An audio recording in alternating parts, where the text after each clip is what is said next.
आइए साथियों, आप सभी का जेके कंपटीशन सेंटर में हार्दिक स्वागत है।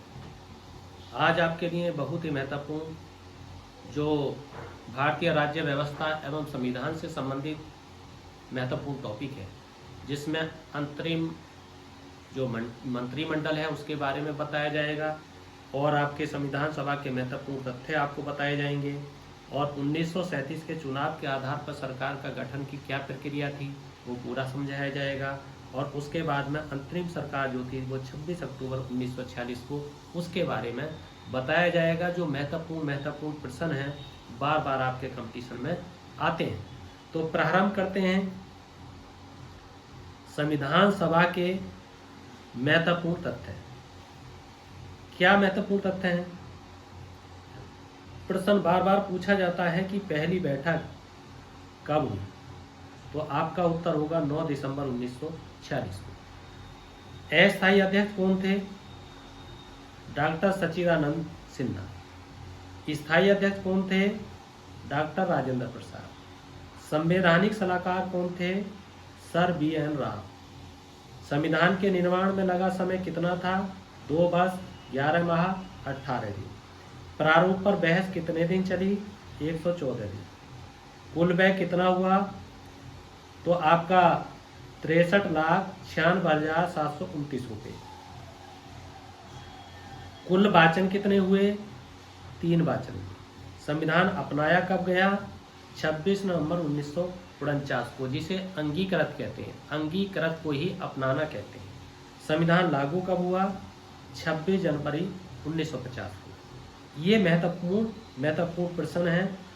और भी बहुत प्रश्न मैंने पीछे आपको बताया था कि जैसे आपसे पूछा जा सकता है कि कुल सदस्य संख्या कितनी थी, कुल सदस्य संख्या कितनी थी, इस तरीके के प्रश्न अगर आपसे पूछा जाए, कुल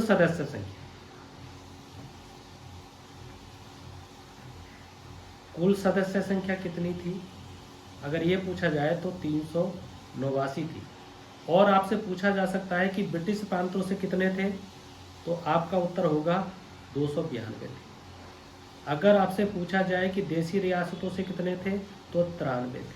अगर आपसे पूछा जाए जो कमिश्नरी क्षेत्र था उससे कितने थे, आपका उत्तर होगा 4 थे। इसी तरीके से आपसे पूछा जाए कि महिला सदस्य कितनी थी, तो आपका उत्तर होगा 15 थी। अनुसूचित जाति के कितने थे, जिन्हें SC कहते हैं, आपका उत्तर होगा 26 थे। जनजाति के कितने थे, ST के, तो 33 थे। इस तरीके से प्रश्न बार बार आते हैं। ये भी पूछा जा सकता है कि सदस्यों की संख्या सामान्य कितनी थी, तो 213 थी। ये भी पूछा जा सकता है मुस्लिम लीग के कितने थे, तो 79 थे। ये भी पूछा जाता है सिख के कितने थे, तो 4 थे। ये भी पूछा जाता है कांग्रेस के कितने थे, तो 208 थे। ये भी पूछा जा सकता है मुस्लिम लीग के कितने थे, तो 73 थे। और निर्दलीय कितने थे, तो 8 थे। ये आपको बार बार ध्यान देना है, इसको भी समझना है। मैं पीछे हर बार की वीडियो में पिछला बताता हूँ, कुछ ना कुछ महत्वपूर्ण बातें आपको अवगत कराता हूँ। आप इसी तरीके से लगे रहिए, जेके कंपटीशन सेंटर से जुड़े रहिए। आपको हर हालत में, हर एग्जाम में सफलता मिलेगी। आपको बहुत ही गंभीरतापूर्वक बताया जाता है, उसके मूल में जाकर के समझाया जाता है, उसके जड़ में जाकर के बताया जाता है, उसकी गहराई को बताया जाता है, उसके रहस्य को बताया जाता है, प्रत्येक प्रश्न की समीक्षा करके बताया जाता है, मूल्यांकन करके बताया जाता है। इसलिए आप जुड़े रहिए और चैनल को सब्सक्राइब जरूर कीजिए। आइए आगे देखते हैं।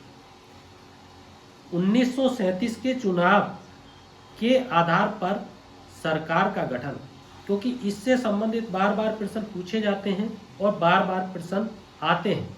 तो देखना ये है कि मद्रास में मुख्यमंत्री बने श्री राजगोपालाचारी, 1937 की बात है। और ये सदस्य किसके थे? कांग्रेस के। मुंबई में BG खरे बने और ये भी कांग्रेस के सदस्य थे। मध्य प्रांत में NB खरे, बाद में रविशंकर शुक्ल बने थे और ये भी कांग्रेस के सदस्य थे। बिहार में डॉक्टर श्री कृष्ण सिन्हा थे, ये भी कांग्रेस के सदस्य थे। संयुक्त प्रांत में गोविंद बल्लभ पंत, जिसे उत्तर प्रदेश कहा जाता था, ये भी कांग्रेस के सदस्य थे। उड़ीसा में BN दास मुख्यमंत्री बने थे और ये भी कांग्रेस के सदस्य थे। उत्तर पश्चिम सीमा प्रांत में डॉक्टर खान साहब बने, ये मिलीजुली सरकार थी। सिंध में अल्लाह बख्श बने, सरकारी सहयोग एवं गठबंधन से बनी। बाद में बंदे अली खां इसके मुख्यमंत्री बने थे। असम में सादुल्ला बने मुख्यमंत्री और मिलीजुली सरकार थी। पंजाब में सिकंदर हयात खान बने और ये यूनियनिस्ट पार्टी थी। बंगाल में फजलुल हक बने मुस्लिम लीग और कृषक प्रजा पार्टी के संयुक्त मिलन से। अब इसमें ये आपको देखना है कि ये इससे बहुत बार प्रश्न आते हैं और कई बार गच्चा खाया जाता है। प्रश्न कैसे कैसे आते हैं, आपसे पूछा जाएगा कि 1937 में प्रांतीय चुनाव में कांग्रेस ने कितने प्रांतों में पूर्ण बहुमत प्राप्त किया, तो आपका उत्तर होगा 5 में। आपसे पूछा जा सकता है कि 1937 में पंजाब किसके नेतृत्व में यूनियनिस्ट पार्टी ने सरकार बनाई, तो जैसे अभी आपको बताया सिकंदर हयात खां।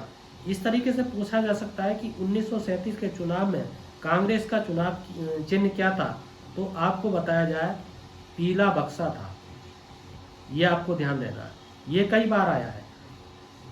आपसे पूछा जा सकता है कि सिंध में अब्दुल्ला हारून ने 1937 में किस क्षेत्रीय दल की स्थापना की, तो उसने की थी स्वतंत्र दल की स्थापना। ये आपको ध्यान देना है, स्वतंत्र दल की स्थापना की थी। 1937 के चुनाव में कांग्रेस ने कितने प्रांतों में अपनी सरकार बनाई, आपका उत्तर होगा 6। 1 2 3 4 5 6, अभी आपको बताया 6। मुस्लिम लीग ने 1937 में किस प्रांत में सबसे अधिक सीटें जीती, तो ये बंगाल में जीती थी। और कितनी सीटें जीती थी, 40 सीटें जीती थी। ये आपको ध्यान देना। संयुक्त प्रांत जिसे उत्तर प्रदेश कहते थे के नेतृत्व में 1937 में सरकार का गठन किया गया। किसके नेतृत्व में, जे बी पंत के नेतृत्व में, जो अभी बताया था आपको, जे.बी. पंत के नेतृत्व में, जिसे गोविंद बल्लभ पंत कहते हैं, यही जे.बी. पंत है। ये आपको ध्यान देना है। तो आइए आगे देखते हैं। आगे है अंतरिम सरकार 26 अक्टूबर 1946। बहुत महत्वपूर्ण, इससे बार बार आते हैं कि कौन सा मंडल किसके पास था, कौन सा मंत्रालय किसके पास था।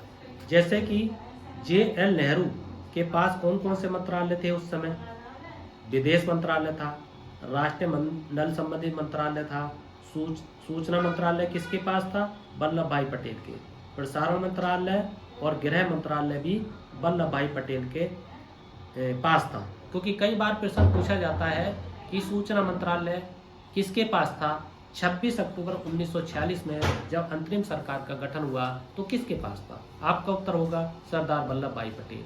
इसी तरीके से गृह मंत्रालय, प्रसारण मंत्रालय, सूचना मंत्रालय, इस तरीके से प्रश्न आते हैं। श्री राजगोपालाचारी शिक्षा मंत्रालय था। लियाकत अली के पास क्या था, वित्त मंत्रालय था। जोगेंद्र नाथ मंडल के पास क्या था, विधि मंत्रालय था। अब्दुल रब नस्तर के पास था रेल मंत्रालय। डॉक्टर राजेंद्र प्रसाद के पास खाद्य एवं कृषि मंत्रालय था। Doctor C.H. भाभा के पास कार्य खनन एवं शक्ति मंत्रालय था। बलदेव सिंह के पास रक्षा मंत्रालय था। I.I. चुंद्रीगढ़ के पास वाणिज्य मंत्रालय था। कई बार इस तरीके के प्रश्न आए हैं।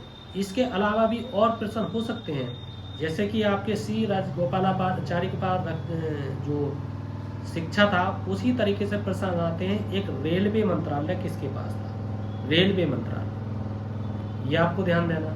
तो रेलवे मंत्रालय का अगर आपका जिक्र आए तो जगजीवन राम के पास रेलवे मंत्रालय था। इसी तरीके से आपके पास स्वास्थ्य मंत्रालय किसके पास था, कई बार ये प्रश्न आया है, इसमें नहीं दिया गया है, तो गजानफर के पास स्वास्थ्य मंत्रालय था। इसी तरीके से आपसे प्रश्न आ सकते हैं, आपको ये ध्यान देना है। आइए आगे देखते हैं। आगे है आपका संविधान सभा के प्रमुख सदस्य। संविधान सभा के प्रमुख सदस्य डॉक्टर राजेंद्र प्रसाद ये थे उस समय। ये पूछा जाता है। पंडित जवाहरलाल नेहरू थे, पूछा जाता है। सरदार वल्लभ भाई पटेल थे, मौलाना आज़ाद थे, गोपाल स्वामी अयंगर थे, गोविंद वल्लभ पंत थे, अब्दुल गफ्फार खां थे, पुरुषोत्तम दास टंडन थे, प्रोफेसर केती शाह थे, डॉक्टर जयशंकर थे, टेक चंद बख्शी थे, टी कृष्णमाचारी थे, सर अल्लादी कृष्णा स्वामी अय्यर थे, एन गोपाल स्वामी अय्यर थे, मसानी थे, एच.एस. गौड़ थे। और कौन थे प्रमुख? के.एम. मुंशी थे, सर फिरोज खान थे, डॉक्टर सर्वपल्ली राधाकृष्णन थे, नूर सुहार वर्दी थे, जे.बी. कृपलानी थे, ख्वाजा नईमुद्दीन थे, श्यामा प्रसाद मुखर्जी थे, लियाकत अली थे, जो रेल मंत्रालय वित्त मंत्रालय था इनके पास, डॉक्टर भीमराव अंबेडकर, जफरुल्ला खां, सच्चिदानंद सिन्हा, बी.एल. मित्रा, सी राजगोपालाचारी, डॉक्टर डी.पी. खेतान, पंडित हृदयनाथ कुंजरू और मोहम्मद सादुल्ला, ये प्रसिद्ध व्यक्ति थे। और ये पूछ लिया जाता है कि निम्नलिखित में से कौन से व्यक्ति थे और कौन से नहीं थे। यहाँ पर महत्वपूर्ण एक बात ये आती है, मैंने अभी आपको पीछे बताया कि संविधान सभा में ये तो प्रमुख पुरुष थे मगर कुछ महिलाएं थी, और मैंने अभी आपको बताया था कितनी महिलाएं थी, 15 महिलाएं थी। उसमें प्रसिद्ध महिला पूछ ली जाती हैं, जैसे कि एक नाम था सुचेता कृपलानी, ये आपको ध्यान देना है। और कौन सी प्रसिद्ध महिला थी? एक थी विजय लक्ष्मी पंडित, ये आपको ध्यान देना है। 15 महिलाओं में जो प्रसिद्ध हैं वो मैं आपको बता रहा हूँ। एक आपकी थी राजकुमारी अमृत कौर, ये आपको ध्यान देना है, राजकुमारी अमृत कौर। और आपके एक थी सरोजनी नायडू, ये प्रसिद्ध हैं, जो आप जानते हो प्रथम राज्यपाल, महिला राज्यपाल। एक थी हंसा मेहता, ये आपको ध्यान देना है। और ये जो सुचेता कृपलानी है, विजय लक्ष्मी पंडित है, राजकुमारी अमृत कौर है, सरोजिनी नायडू है, ये सब आपके उत्तर प्रदेश से, ये भी आपको ध्यान देना है। उसके बाद में एक लीला राय थी, ये पश्चिम बंगाल से थी, पश्चिम बंगाल, ये आपको ध्यान देना है। कई बार मिलान में आता है। एक आपकी रेणुका राय थी, वो भी आपकी पश्चिम बंगाल से थी। तो साथियों, ये इस तरीके से जो आज की डिस्कस किया गया, ये महत्वपूर्ण बिंदु थे। कई बार इस तरीके से प्रश्न बन जाते हैं, बनते रहते हैं, जैसे संविधान सभा की पहली बैठक कब और उसके स्थायी और अस्थायी अध्यक्ष कौन थे। तो आपको बताया अस्थायी डॉक्टर सच्चिदानंद सिन्हा थे और स्थायी आपके डॉक्टर राजेंद्र प्रसाद थे। संविधान सभा का स्थायी अध्यक्ष कब चुना गया? 11 दिसंबर 1946 को डॉक्टर राजेंद्र प्रसाद को चुना गया। इस तरीके से प्रश्न आते हैं। भारतीय संविधान कब लागू हुआ? 26 जनवरी 1950 को लागू हुआ। और डॉक्टर राजेंद्र प्रसाद को संविधान सभा द्वारा भारत का प्रथम राष्ट्रपति कब नियुक्त किया गया?